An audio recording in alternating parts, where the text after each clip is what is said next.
C'est dans le cadre d'abord du projet promouvoir la participation politique des jeunes. Certainement, de Goma jusqu'à Beni, les jeunes ont exprimé cette faible satisfaction par rapport au mandat de la MONUSCO, mais ils ne sont pas restés seulement dans le négativisme.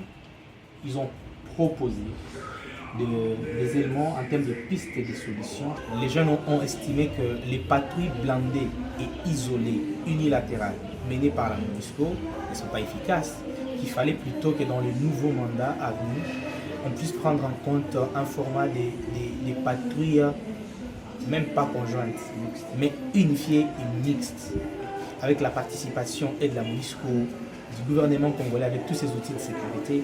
Et très loin, ils ont même proposé, les jeunes, ils ont proposé qu'il y ait la prise en considération de la participation des jeunes qui participent dans certaines structures d'appui à la gouvernance participative sécuritaire. Qu'on se rende compte que dans la définition ou dans l'élaboration du nouveau mandat de la MONUSCO, que nous puissions voir de manière claire, explicite, certaines de nos actions proposées dans cette déclaration être prises en compte.